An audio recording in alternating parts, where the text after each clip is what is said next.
ಈ ಸಮಾರಂಭದಲ್ಲಿ ಭಾಗವಹಿಸಿರ್ತಕ್ಕಂಥ ನಗರಾಭಿವೃದ್ಧಿ ಸಚಿವರಾದಂಥ ವೈದ್ಯ ಸುರೇಶ್ ಅವರ, ಖ್ಯಾತ ಕನ್ನಡ ಚಲನಚಿತ್ರ ನಟರಾದಂಥ ಶಿವರಾಜ್ ಕುಮಾರ್ ಅವರೇ,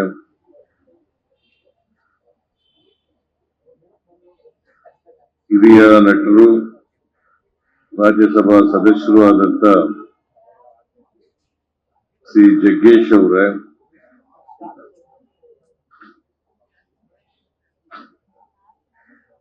ಈ ಭಾಗದ ಶಾಸಕರು ಆತ್ಮೀಯರು ಆದಂತ ಶ್ರೀ ಹರ್ಷದ್ ರಿಜ್ವಾನ್ ಅವರೇ,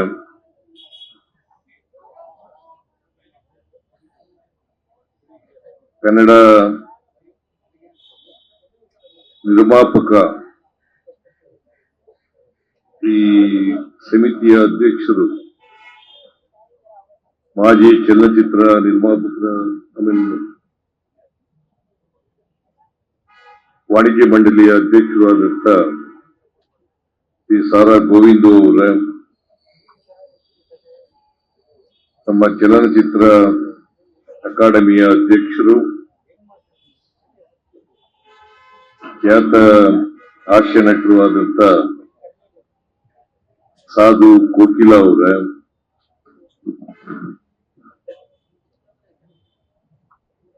ದಕ್ಷಿಣ ಭಾರತ ಚಲನಚಿತ್ರ ವಾಣಿಜ್ಯ ಮಂಡಳಿಯ ಅಧ್ಯಕ್ಷರಾದಂತ ರವಿ ಕೊಟ್ಟಾರ್ಕರ್ ಅವರ,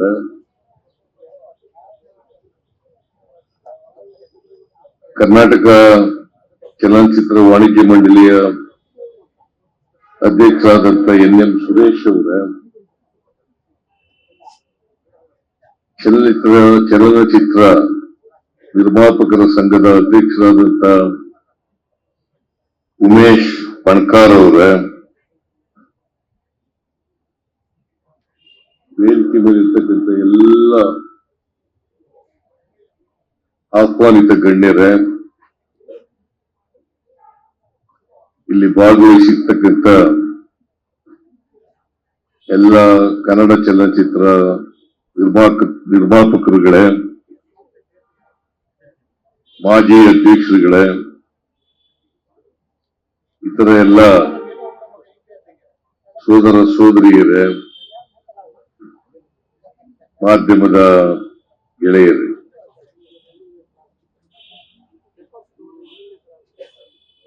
ನೂತನವಾಗಿ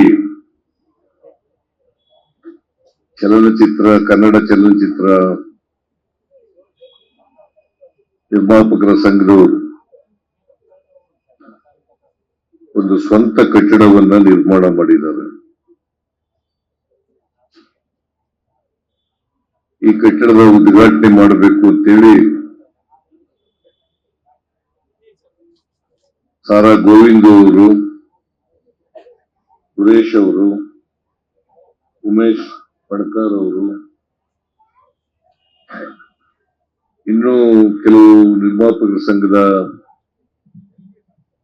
ಸದಸ್ಯರುಗಳು ನನ್ನನ್ನು ಭೇಟಿ ಮಾಡಿ ಉದ್ಘಾಟನಾ ಕಾರ್ಯಕ್ರಮಕ್ಕೆ ಬರಲೇಬೇಕು, ನೀವು ಬಂದು ಉದ್ಘಾಟನೆ ಮಾಡಬೇಕು ಅಂತ ಹೇಳಿ ಮನವಿಯನ್ನ ಮಾಡಿದ್ರು. ಅವರು ನನ್ನನ್ನ ಆಹ್ವಾನ ಮಾಡುವಾಗ ಹೇಳಿದ್ರು, ನಿಮ್ ಡೇಟಿಗೆ ಯಾವತ್ತು ಅನುಕೂಲ ಆಗುತ್ತೆ ಆ ಡೇಟಿಗೆ ಬರ್ರಿ ಅಂತ ಹೇಳಿದ್ರು. ಆಮೇಲೆ ನನ್ನ ಡೇಟನ್ನೇ ಕೊಟ್ಟೆ, ಜೂನ್ 30ನೇ ತಾರೀಕು ಮಾಡೋಣ ಅಂತೇಳಿ. ಆದ್ರೆ ನಿನ್ನೆ ಡೆಲ್ಲಿನಲ್ಲಿ ಇರ್ಬೇಕಾಗಿತ್ತು.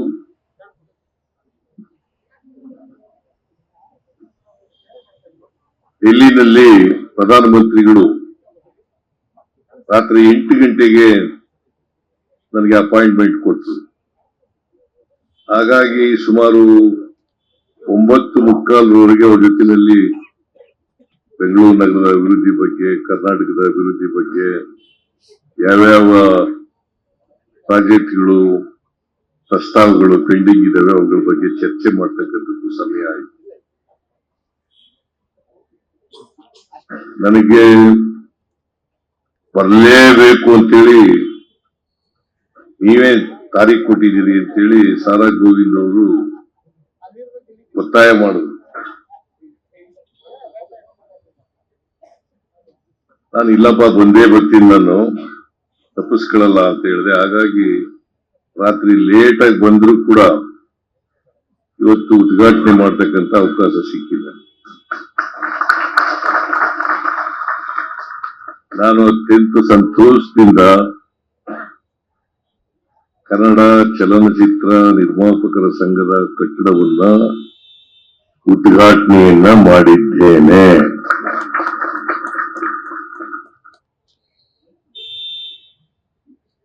ಇದು 1982ನೇ ಇಸ್ವಿನಲ್ಲಿ ಪ್ರಾರಂಭ ಆಗಿದೆ.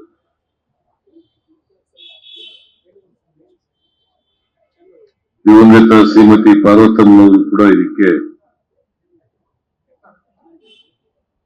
ಪ್ರೋತ್ಸಾಹವನ್ನ ಪ್ರೇರಣೆಯನ್ನ ಕೊಟ್ಟಿದ್ದಾರೆ. ಬಹಳ ಜನ 1987ರಿಂದ ಅನೇಕ ಜನ ಅಧ್ಯಕ್ಷರುಗಳಾಗಿ ಕೆಲಸ ಮಾಡಿ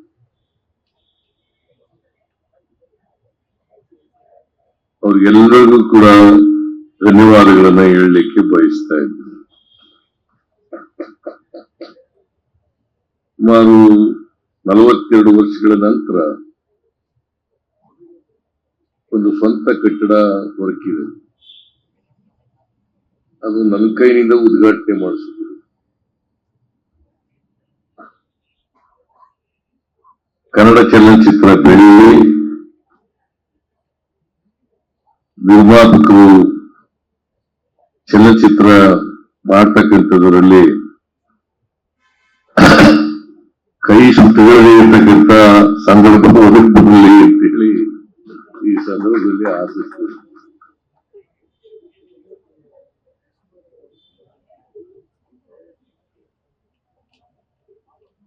ಚಲನಚಿತ್ರ, ಅದರಲ್ಲೂ ಕನ್ನಡ ಚಲನಚಿತ್ರಗಳು ಕರ್ನಾಟಕ ಇದೆಯಲ್ಲ, ನಾವು ಏಕೀಕರಣ ಆದಾಗ ಅನೇಕ ಭಾಗಗಳಿಂದ ಕರ್ನಾಟಕ ಒಗ್ಗೂಡಿತು. ಕನ್ನಡ ಮಾತನಾಡ್ತಕ್ಕಂಥವ್ರು ಬೇರೆ ಬೇರೆ ರಾಜ್ಯಗಳಲ್ಲಿದ್ರು, ಆಂಧ್ರದಲ್ಲಿದ್ರು, ಮುಂಬೈನಲ್ಲಿದ್ರು, ಚೆನ್ನೈನಲ್ಲಿ, ತಮಿಳುನಾಡಿನಲ್ಲಿದ್ರು, ಕೇರಳದಲ್ಲಿದ್ರು. ಇವರೆಲ್ಲರೂ ಕೂಡ ಒಗ್ಗೂಡಿದ ಮೇಲೆ ನಮ್ಮ ಭಾಷೆ, ಸಂಸ್ಕೃತಿ, ನಮ್ಮ ಬದುಕು ಇವೆಲ್ಲವೂ ಕೂಡ ವಿಭಿನ್ನವಾಗಿರ್ತಕ್ಕಂಥವು. ಆದರೆ ಸಂಸ್ಕೃತಿ ಇದೆಯಲ್ಲ, ಕನ್ನಡ ಭಾಷೆ ಮತ್ತು ಸಂಸ್ಕೃತಿ ಇದೆಯಲ್ಲ, ನಮ್ಮೆಲ್ಲರೂ ಕೂಡ ಒಗ್ಗೂಡಿಸಿದೆ. ಇವತ್ತು 7 ಕೋಟಿ ಕರ್ನಾಟಕದಲ್ಲಿ ಜನಸಂಖ್ಯೆ, 7 ಕೋಟಿ ಜನಸಂಖ್ಯೆ. ನಾವು ಆ ಕಾಲದಲ್ಲಿ ಕೇಳ್ತಿದ್ರು ಮುಕ್ಕೋಟಿ ಕನ್ನಡಿಗರು ಅಂತ ಹೇಳ್ತಿದ್ರು. ಈಗ 7 ಕೋಟಿ ಜನರಾಗ್ಬಿಟ್ಟಿದ್ದಾರೆ. ನಾವು ಎಷ್ಟೇ ಜನಸಂಖ್ಯೆ ನಿಯಂತ್ರಣ ಮಾಡಿದ್ರು ಕೂಡ ಜನಸಂಖ್ಯೆ ಬೆಳೀತಲೇ ಇದೆ. ಆ ಜನಸಂಖ್ಯೆ ಬೆಳೆದಾಗೇನೆ ನಮ್ಮ ಸಂಸ್ಕೃತಿನೂ ಬೆಳಿಬೇಕು, ನಮ್ಮ ಭಾಷೆನೂ ಬೆಳಿಬೇಕು, ಚಲನಚಿತ್ರಗಳು ಕೂಡ ಬೆಳಿಬೇಕು. ಆದರೆ ಇತ್ತೀಚಿನ ತಾಂತ್ರಿಕತೆಯ ಬೆಳವಣಿಗೆಯಿಂದಾಗಿ, ವಿಜ್ಞಾನದ ಬೆಳವಣಿಗೆಯಿಂದಾಗಿ ಸ್ವಲ್ಪ ಚಲನಚಿತ್ರ ಬೆಳವಣಿಗೆಗೆ ತೊಡಕಾಗಿದೆ ಅಂತಕ್ಕಂಥದ್ದನ್ನು ಕೂಡ ನಾವು ಅರ್ಥ ಮಾಡ್ಕೋಬೇಕಾಗ್ತದೆ. ಬಹಳ ಜನ ನಿರ್ಮಾಪಕರು ನಿರ್ಮಾಣ ಮಾಡಬೇಕು, ಲಾಭ ಮಾಡಬೇಕು ಅಂತಕ್ಕಂಥ ಉದ್ದೇಶದಿಂದ ಅಲ್ಲ, ಕನ್ನಡ ಚಲನಚಿತ್ರ ಬೆಳೀಬೇಕು, ಕಲಾವಿದರು ಬೆಳೀಬೇಕು, ಕಲಾವಿದರುಗಳಿಗೆ ಅವಕಾಶ ಸಿಗಬೇಕು ಅಂತೇಳಿ ಬಹಳ ಜನ ನಿರ್ಮಾಣ ಮಾಡ್ತಾರೆ. ಒಂದು ಚಿತ್ರ ಅದು ಯಶಸ್ವಿ ಆಗ್ಬೇಕಾದ್ರೆ ನಿರ್ಮಾಪಕರ ಪಾತ್ರನೂ ಕೂಡ ಬಹಳ ದೊಡ್ಡದು. ಯಾಕಂದ್ರೆ ಅವರು ಹಣ ಹೂಡದೆ ಹೋದ್ರೆ, ನಿರ್ಮಾಣ ಮಾಡ್ಲಿಕ್ಕೆ ಕೈ ಹಾಕದೆ ಹೋದ್ರೆ ಭಾರಿ ಕಷ್ಟ. ಕಲಾವಿದರು ಕೂಡ ಬೆಳಿಬೇಕಲ್ಲ, ಬೇರೆ ಬೇರೆ ನಿರ್ದೇಶಕರು ಬೆಳಿಬೇಕಲ್ಲ. ಸೊ ಇವೆಲ್ಲ ಬೆಳಿಬೇಕಾದ್ರೆ ನಿರ್ಮಾಪಕರ ಪಾತ್ರನು ಕೂಡ ಬಹಳ ಮುಖ್ಯ ಅಂತಕ್ಕಂಥದ್ದನ್ನ ಇವತ್ತು ನಾವೆಲ್ಲ ತಿಳ್ಕೊಂಡಿದ್ದೀವಿ. ಸೊ ಈ ಕಲಾವಿದರ ವಾಣಿಜ್ಯ ಮಂಡಳಿ ಇದೆಯಲ್ಲ, ಇದು ಎಲ್ಲರನ್ನೂ ಒಳಗೊಂಡಂತ ಮಂಡಳಿ. ಚಲನಚಿತ್ರಕ್ಕೆ ಯಾರ್ಯಾರು ಇದ್ದಾರೆ, ಚಲನಚಿತ್ರದಲ್ಲಿ ಅವರೆಲ್ಲರನ್ನೂ ಒಳಗೊಂಡಂತ ಮಂಡಳಿ. ಸೊ ನಾನು ಮುಖ್ಯಮಂತ್ರಿ ಆಗಿರುವಾಗ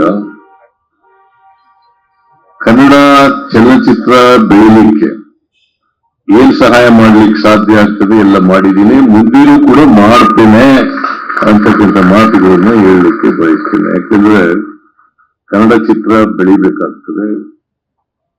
ಅದಕ್ಕೆ ಪೂರಕವಾಗಿ ಇವತ್ತು ಏನೇನು ಸಮಸ್ಯೆಗಳಿದ್ದಾವೆ, ಸಮಸ್ಯೆಗಳನ್ನು ಬಗೆಹರಿಸ್ತಕ್ಕಂಥ ಪ್ರಾಮಾಣಿಕ ಪ್ರಯತ್ನವನ್ನು ಮಾಡ್ತೇನೆ.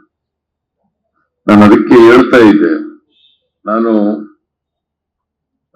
ವಾಣಿಜ್ಯ ಮಂಡಳಿಯವ್ರನ್ನ ಒಂದು ಸಭೆ ಕರೀತೀನಿ.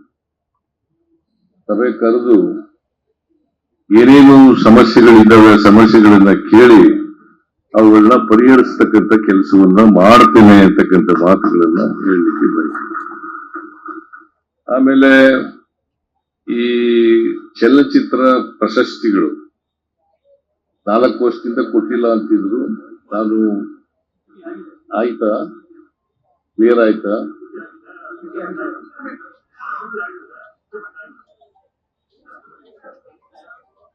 ಅದು ಕೂಡಲೇ ಇಂಪ್ಲಿಮೆಂಟ್ ಮಾಡಿಸೋಣ. ಇನ್ನು ಮುಂದೆ ಪ್ರಶಸ್ತಿಗಳನ್ನ ಆಯಾಯ ವರ್ಷನೇ ಪ್ರಶಸ್ತಿ ವಿತರಣೆ ಮಾಡ್ತಕ್ಕಂಥ ಕೆಲಸವನ್ನ ಮಾಡೋಣ. ಆಗ್ಬೋದ ಗೋವಿಂದ?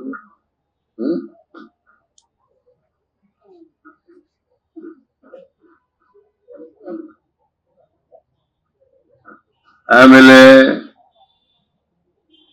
ಇನ್ನೇನೇನು ಸಮಸ್ಯೆಗಳಿದ್ದಾವೆ, ಅದಕ್ಕೆ ನಾನು ವಾಣಿಜ್ಯ ಮಂಡಳಿಯವ್ರ ಜೊತೆ ಮಾತಾಡ್ತೀನಿ. ವಾಣಿಜ್ಯ ಮಂಡಳಿ ಅಧ್ಯಕ್ಷರು 1 ಗಂಟೆ ಸಮಯ ಕೊಡೋಣ ನಿಮ್ಗೆ.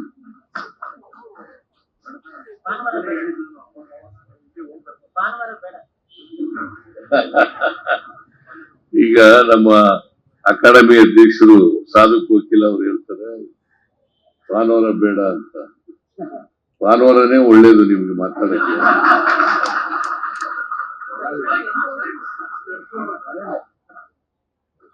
ಒಂದು ಭಾನುವಾರ 11 ಗಂಟೆಗೆ ಭೇಟಿ ಮಾಡೋಣ, 1 ಗಂಟೆ ಒಳಗಡೆ ಮುಗಿಸೋಣ.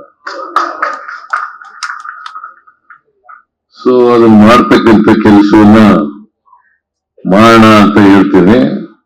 ಆಮೇಲೆ ಫಿಲ್ಮ್ ಸಿಟಿ ಆಗ್ಬೇಕು ಕರ್ನಾಟಕದಲ್ಲಿ ಅಂತೇಳಿ ನಾನು ಈಗಾಗಲೇ 100 ಎಕರೆ ಜಮೀನು ಕೊಟ್ಬಿಟ್ಟಿದ್ದೀನಿ.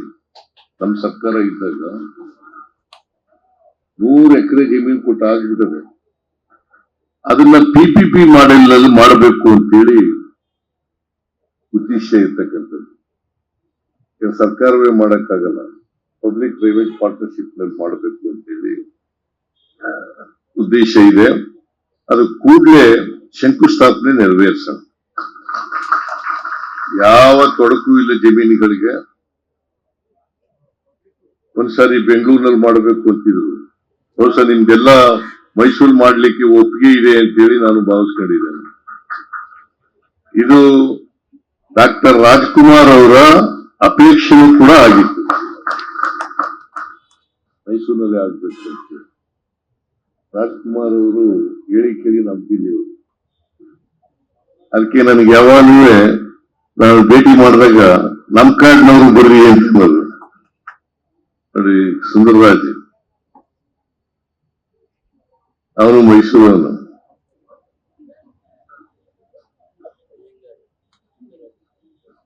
ನೀವು ಗೋವಿಂದನು ಮೈಸೂರು, ಎಲ್ಲ ನಮ್ಮ ಜಿಲ್ಲೆಯವರೇ. ಹಾಗಂತೇಳಿ ನಾನು ಜಿಲ್ಲೆ ಅಂತ ಮಾತಾಡ್ತಾ ಇಲ್ಲ, ನಮ್ ಜಿಲ್ಲೆಯವರು ಅಂತ ಫ್ಯಾಕ್ಟ್ ಹೇಳದೆ ಅಷ್ಟೇನೆ. ಒಟ್ಟಾರೆಯಾಗಿ ಕನ್ನಡ ಚಲನಚಿತ್ರ ಇಡೀ ರಾಜ್ಯಕ್ಕೆ ಸಂಬಂಧಪಟ್ಟದ್ದು, ಇಡೀ ರಾಜ್ಯದಲ್ಲಿ ಬೆಳವಣಿಗೆ ಆಗ್ತದೆ. ನೀವು ಥಿಯೇಟರ್ನವರು ಕೂಡ ಬರ್ರಿ.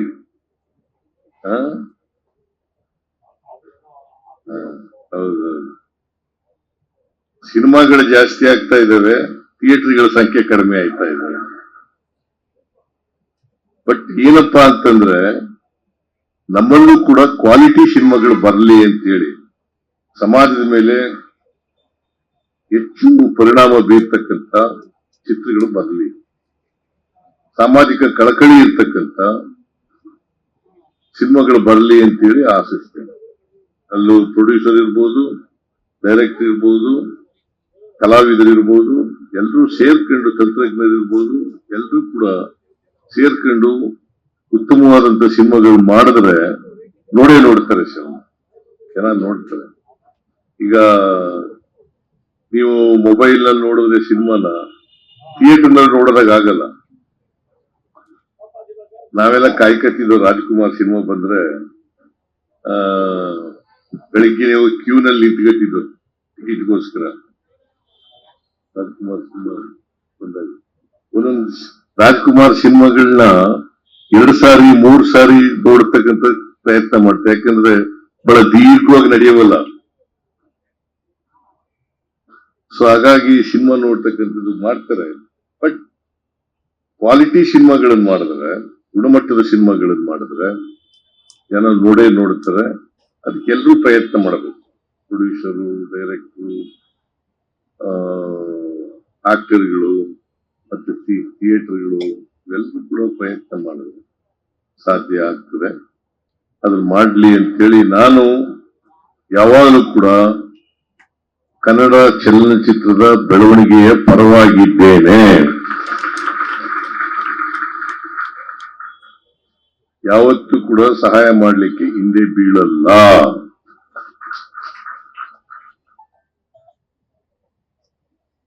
ಬಹುಶಃ ಇಷ್ಟನ್ನು ಹೇಳಿ ಭಾಷಣ ಜಾಸ್ತಿ ಮಾತಾಡಿದ್ರೆ ನಿಮಗೂ ಬೇಸರ ಆಗುತ್ತೆ. ಸಂಡೇ ಎಲ್ಲ ಇವತ್ತು.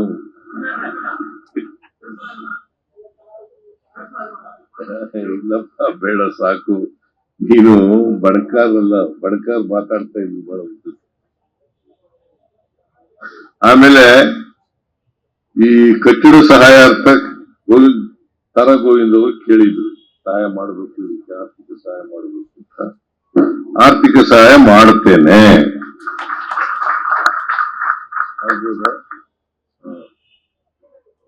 ಇನ್ನೇನಪ್ಪ, ನಾನು ನಿಮ್ ಕರಿತೀನಿ ಮೀಟಿಂಗು. ಅಲ್ಲಿ ಏನೇನು ಹೇಳ್ಬೇಕೆಲ್ಲ ಹೇಳಿ. ವಾಣಿಜ್ಯ ಮಂಡಳಿಯವ್ರನ್ನ ಎಲ್ಲರೂ ಕರಿತೀನಿ. ಎಲ್ಲ ಕನ್ನಡ ಚಲನಚಿತ್ರಕ್ಕೆ ಸಂಬಂಧಪಟ್ಟವರೆಲ್ಲರಿಗೂ ಕರ್ಕಬಾ, ಮಾತಾಡೋಣ. ಒಟ್ಟಾರೆಯಾಗಿ ನಮ್ ಜವಾಬ್ದಾರಿ ಕನ್ನಡ ಭಾಷೆ, ನೆಲ, ಜಲ, ಸಂಸ್ಕೃತಿ ಇವನ್ನೆಲ್ಲ ಬೆಳೆಸ್ತಕ್ಕಂಥದ್ದು ನಮ್ ಜವಾಬ್ದಾರಿ ಅಲ್ಲ. ಇವೆಲ್ಲ ಬೆಳೆದ್ರೇನೆ ಕರ್ನಾಟಕ ಸರ್ವತೋಮುಖವಾಗಿ ಬೆಳವಣಿಗೆ ಆಗಿದೆ ಅಂತೇಳಿ. ಬರೀ ಆರ್ಥಿಕ ಸಾಮಾಜಿಕವಾಗಿ ಬೆಳೆದ್ರೆ ಆಗೋದಿಲ್ಲ, ಇವು ಕೂಡ ಬೆಳಿಬೇಕು, ಜೊತೆನಲ್ಲಿ ಬೆಳಿಬೇಕು. ಸೊ ನಾನು ಕನ್ನಡ ಭಾಷೆ, ಸಂಸ್ಕೃತಿ, ನೆಲ, ಜಲ ಇದ್ರ ಪರವಾಗಿದ್ದೇನೆ ಅಂತಕ್ಕಂಥ ಮಾತುಗಳನ್ನ ಹೇಳಿ ಈ ವರ್ಷ ಕರ್ನಾಟಕ ಅಂತ ನಾಮಕರಣ ಆಗಿ 50 ವರ್ಷ ಆಯ್ತು. ಕರ್ನಾಟಕ ನಾಮಕರಣ ಅಂತ ಆಗಿತ್ತು. ಏಕೀಕರಣ ಆಗಿ ನವೆಂಬರ್ 1ನೇ ತಾರೀಕು 1957. ಆದ್ರೆ ದೇವರಾಜ ಅರಸರವರು ಇದ್ದಾಗ ಕರ್ನಾಟಕ ಅಂತ ನಾಮಕರಣ ಆಗಿದೆ. ಅದಕ್ಕೆ ನಾವು ಇವತ್ತು ಘೋಷವಾಕ್ಯ ಕರ್ನಾಟಕ ಹೆಸರಾಗಲಿ, ಕನ್ನಡ ಉಸಿರಾಗಲಿ. ಕರ್ನಾಟಕ ಅಂತ ಹೆಸರಾಗಲಿ, ಕನ್ನಡ ಉಸಿರಾಗಲಿ. ನಾವು ಎಲ್ಲ ಏನಪ್ಪ ಮಾಡಬೇಕಾಗಿರೋದು ಅಂತಂದ್ರೆ ಕನ್ನಡದ ವಾತಾವರಣವನ್ನ ಕರ್ನಾಟಕದಲ್ಲಿ ಬೆಳೆಸ್ತಕ್ಕಂಥ ಕೆಲಸವನ್ನ ಮಾಡಿ. ಕನ್ನಡದ ವಾತಾವರಣ ಈಗ ಅವರು ರವಿ ಅವ್ರ ತಾಯಿ ಕನ್ನಡಿಗರು ಅಲ್ಲ, ತಂದೆ ಬೇರೆ ಭಾಷೆಯವರು, ಕೇರಳದವರು, ಆದ್ರೂ ಕನ್ನಡ ಚೆನ್ನಾಗಿ ಮಾತಾಡ್ತಾರೆ.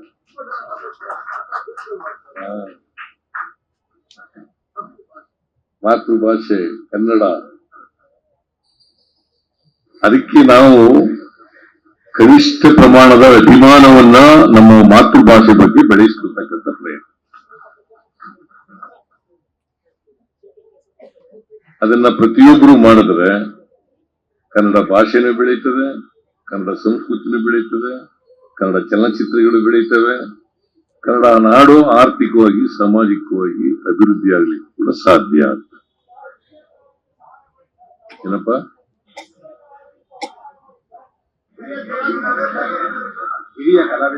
ನಾನು ಈಗ ಅದಕ್ಕೆ ವಾಣಿಜ್ಯ ಮಂಡಳಿಯವ್ರು ಕರೆದಿರೋದು, ಅದಕ್ಕೆ ಏನೇನು ಸಮಸ್ಯೆಗಳಿದ್ದಾವೆ ಎಲ್ಲ ಹೇಳಲಿ ಅಂತ ಕರೆದಿರೋದು. ಎಲ್ಲನ್ನು ಪ್ರತ್ಯೇಕವಾಗಿ ಹೇಳಕ್ ಹೋಗ್ಲಿಲ್ಲ ನಾನು.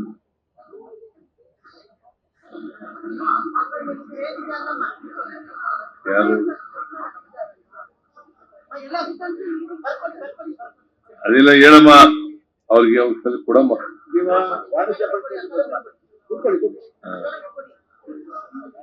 ಇಷ್ಟನ್ನೇಳಿ ಮತ್ತೊಮ್ಮೆ ಕನ್ನಡ ಚಲನಚಿತ್ರ ನಿರ್ಮಾಪಕರ ಸಂಘದ ಈ ನೂತನ ಕಟ್ಟಡವನ್ನ ಅತ್ಯಂತ ಸಂತೋಷದಿಂದ ಲೋಕಾರ್ಪಣೆ ಮಾಡಿದ್ದೇನೆ ಅಂತ ಘೋಷಣೆ ಮಾಡಿ, ಉತ್ತಮ ಚಿತ್ರಗಳು ಮೂಡಿ ಬರಲಿ ಅಂತೇಳಿ ಆಶಿಸಿ, ಎಲ್ಲ ಯಾರ್ಯಾರು ಸಹಾಯ ಮಾಡಿದ್ದಾರೆ ಈ ಕಟ್ಟಡ ನಿರ್ಮಾಣ ಮಾಡಲಿಕ್ಕೆ ಅವರೆಲ್ಲರಿಗೂ ಕೂಡ ಧನ್ಯವಾದಗಳನ್ನ ಹೇಳಿ ನಿಮಗೆಲ್ಲ ನಮಸ್ಕಾರ ಮಾಡಿ ನಾನು ಮಾತು ಮುಗಿಸ್ತೇನೆ. ಜೈ ಹಿಂದ್, ಜೈ ಕರ್ನಾಟಕ, ಜೈ ಕನ್ನಡ ಭಾಷೆ. ಗ್ಯಾರಂಟಿ ನ್ಯೂಸ್, ಸುದ್ದಿ ಖಚಿತ, ನ್ಯಾಯ ನಿಶ್ಚಿತ.